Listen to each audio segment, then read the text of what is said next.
If you think you've seen this before on the Voltlog channel, well, kind of, because it's using the same form factor as the Rigol oscilloscope and the Rigol multimeter that I reviewed previously on the channel. But nope, this is actually an arbitrary function generator, is the DG822 Pro, and if you're looking to get a new function generator, stick around as I'll be reviewing this unit, presenting its advantages and disadvantages. As always, full disclosure, Rigol did send this unit in for free for the purpose of this review, but as always I will be sharing my honest opinion and findings about this unit with both good and bad things. Rigol actually sent this unit way back towards first quarter of 2024, but I wasn't able to review it until now due to a very busy schedule. So if you're looking to order one of these after watching the review, I'll put a link in the description to lshop.eu, which is my go-to European supplier for Rigol gear, and they're currently offering a discount on this unit, so check out the link in the description. The unit uses the same style of packaging as the other products in the lineup, all very nicely packed in this fancy new Rigol packaging, and inside the box you get some the same standard accessories like the USB-C power adapter, which is the same 65 watts brick as with all other Rigol gear. We get the yellow-green grounding cable, a USB-A to USB-B, and a short BNC cable. In this DG800 series lineup, Rigol offers the DG821, DG822, and DG852. And I'll put a table up on screen so you can see the differences between them. What I have here is the 822 Pro, which is their dual channel 25 MHz model. The DG852 Pro can do more. It can do up to 50 MHz, up to 2 megpoints in single channel mode with a sample rate of 625 meg samples per second. Then there is the DG900 series, which is a step up because it can do up to 200 MHz, also 2 channels, but now with up to 16 meg points in single channel, up to 1.25 gig samples per second. But for the average hobby lab, for educational purposes, or even small businesses, it's likely that the 800 series will be the sweet spot. Additionally, you can purchase an option for the 800 series, which upgrades you to 8 meg points, and whether that's achievable DIY through some hack, I don't know. I've seen some mentions of it on the EEV blog forum, so go search for it over there.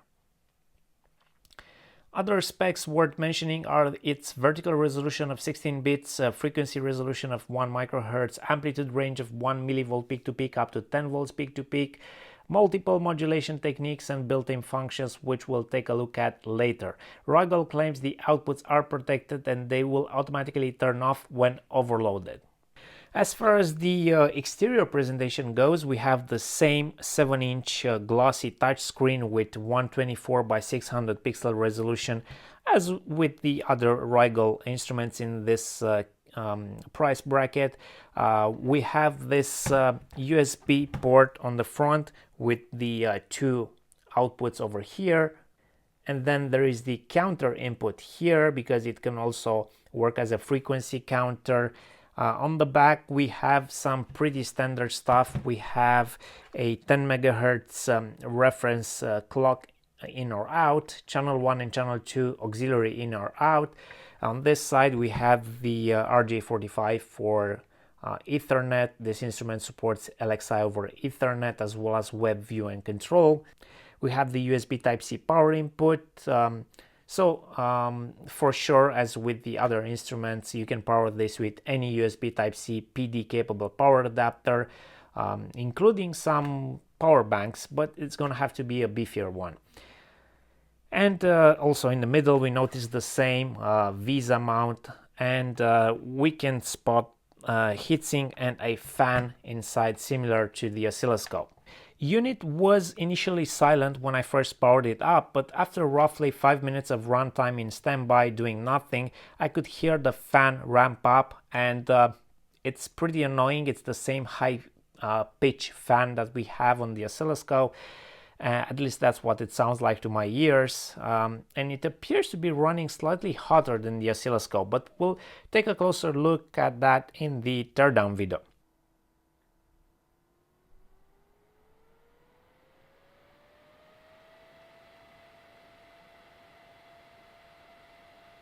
I can't say I like the noise it makes, but it is what it is. Many instruments these days have shrunk and have gotten noisy fans in the process.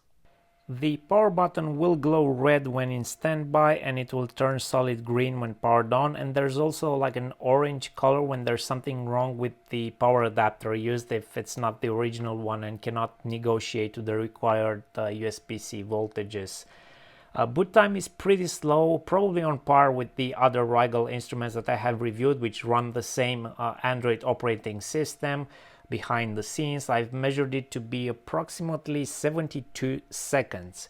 Not great, but unfortunately few instruments in this class have faster boot time these days, and this is due to multiple manufacturers committing to using Android operating system behind the scenes. As far as the GUI goes, it's pretty well thought out, with both channels displayed with the most important settings shown on screen, and you can quickly use the touch screen to select the type of waveform, the modulation, the frequency, the amplitude. We also have quick buttons for selecting, between channel 1 and channel 2, and also for buttons for enabling channel 1 and channel 2, which you shouldn't do without a load connected. We also get dedicated keys for the common types of waveforms we have here: sine, square, ramp, arbitrary, pulse, and noise. This type of keypad with the circular arrangement, it's not my favorite. It's non-standard, so if you're used to another instrument with the classic square-shaped keypad layout, it will take some time to get used to this type of keypad. On the other hand, if you only have Rigol instruments and they all use this round keypad shape, then it's probably easy for you to use this new instrument. I've noticed that if you have both channels turned on and you turn on the counter, it will turn off channel 2. And it will create this green tab here for the counter display, but this green color doesn't match the backlight of the buttons controlling the counter, which seems weird to me. It would have been nice to match the color, because for channel 1 and channel 2 they do match. Anyway, the counter can do 7 digits up to 250 megahertz, and then it drops to 6 digits up to 500 megahertz, which is nice and useful to have on such an instrument. However, the downside is that you cannot use both function generator channels and the counter at the same time. There is a dedicated key here for turning the touch screen on or off, which I'm sure will be useful for some people that do not like to use the touch screen. And I like how this default key is recessed in here, so you can't press it accidentally. Nice touch on that one, but one button that I would have liked to see here is the screenshot button, which they now have on the bottom of the screen on the touch screen. Yes, that can work, but I would have liked a physical button for that. And at the same time, we do have to acknowledge that with the function generator, it is not often that you need to take a screenshot, so not that much of a deal. We have the same Rigol menu key on screen here. Let me enable touchscreen. So we have the same Rigol menu key here, and this will give us access to a few important options, like the utility menu, where you can check the Ethernet config options. And interestingly enough, under setup on this instrument, we do have the brightness settings, which you kind of have to enter manually in here. But it's strange, because on the other instruments we didn't have this brightness control exposed to the user. We had to use an external keyboard and go into the Android menu config to set the brightness. But I'm glad that now they've decided to include this here, and by default this was set to 40%. I've increased it to 100%, which is necessary with my bright studio lights. In the About menu, we can check out the version that I'm running here, which is just the default one. As far as I'm concerned, everyone that purchased this function generator beginning of 2024 got this version, and there isn't any newer firmware version mentioned on their website. In the options menu, we can see that I do not have the extended memory depth option active on this unit. So I'm just running on the standard 2 meg points. There is also the option to create some presets of settings that you can preload quickly using this preset menu. So I think that can be useful for people doing a repetitive type of tasks where you could have a complete set of settings that you can just load in a second. If you ask me, one of the big selling points of Rigol gear, especially for these newer models in this price range, is their LXI over LAN and more importantly web control and web view capability over LAN, which other manufacturers with similarly priced gear have failed to provide so far. So people have previously asked me, why do I care so much about this web view and control? Well, it's because in my line of work I do hardware design, so I often collaborate with remote firmware engineers. Now having this web view and control over LAN gives me the option to set up the instrument here at my workbench with a device under test, so I can have all of the test measurement gear connected to it and then simply view the results and control the instruments from my computer, which is back here, and I can share my screen with someone else, or I can take quick screenshots. I can copy and paste these screenshots via live messaging without the need of running back and forward with a USB stick between the instrument and my computer, which can get very annoying if you do dozens of measurements and tests. So this workflow massively improves my life here in the lab if I can access the instrument over LAN for view and control. And as expected, this instrument has that capability. You just have to connect an RJ45 to the instrument and check the settings menu for the IP address it got through DHCP. And it looks to be identical to what I've seen on the Rigol oscilloscope and multimeter review. It just works. I then checked if this instrument is running Android by inserting a USB keyboard and pressing the Windows plus N shortcut key, which as expected opened the Android settings tab.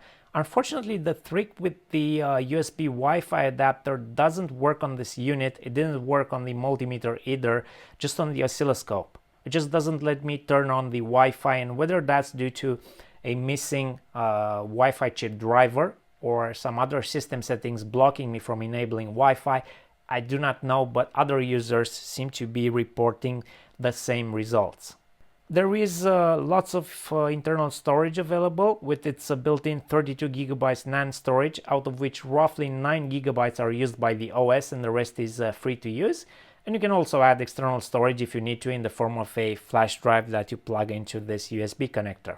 One thing that I've noticed while playing with the device during this review is that the instrument overall does heat up and you can actually feel it.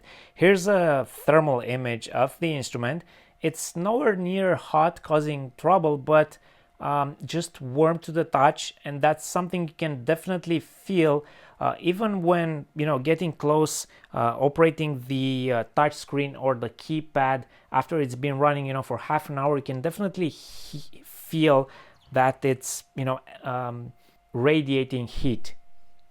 The instrument can do everything you would expect from a function generator of this class. It can output all of the common waveforms. You can play with settings like frequency, amplitude. You can align phases between the two channels. You can modulate the signal with all of the common modulation techniques. You can copy settings from one channel to the other.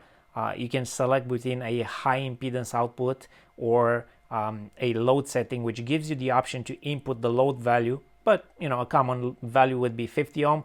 You can set it to track the other channel, which is pretty nice, and again a pretty common option that you would want on an instrument of this class.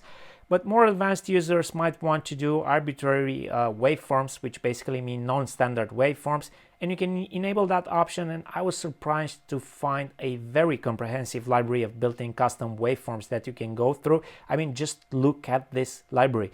Dozens and dozens of functions that might be useful for your particular application. Everything you can think of is included in here.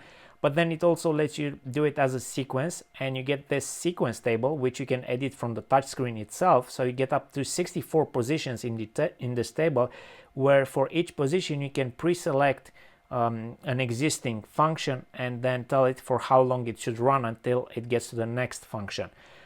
What you will not be getting with this instrument, I wasn't able to find this functionality, is the ability to create or load your own custom waveform with your own points. So I guess that's a limitation for this model in this price range. I could not find a way to do that. I've also measured the standby power usage to be around 1.5 watts in standby and the active power usage to be roughly 35 watts, which is considerably more than what we had on the Rigol multimeter, but that is normal and expected for a function generator. This also explains why it runs warmer. It just consumes more power to keep the wheels spinning. So now that I showed you what the unit is capable of, I can give you my final thoughts on this instrument so that you can decide for yourself based on this review if it's something you want to purchase or not. This is obviously a high quality, well built instrument from a reputable manufacturer which has a very good price to quality ratio. The user interface is well designed, it's quite intuitive, no need to be reading a user manual to get started using this instrument, and it's very feature packed.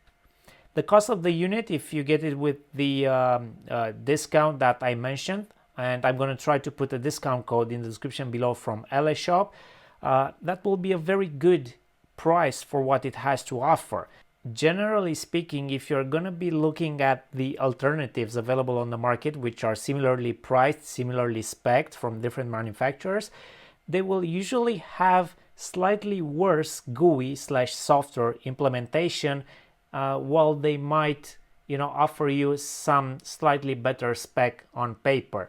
So I think that's where Rigol wins with this device, on the GUI, on the software, and on the connectivity, because if you look at any other competitor in this price range, it will probably lack web view and web control. And sure, an instrument of this class is not going to be a stellar performance. That's why I didn't even go into performance numbers in this review video, because at this price point, people are not necessarily looking for the best performance out of this unit. It's certainly adequate for most hobby and small business projects, as well as educational purposes.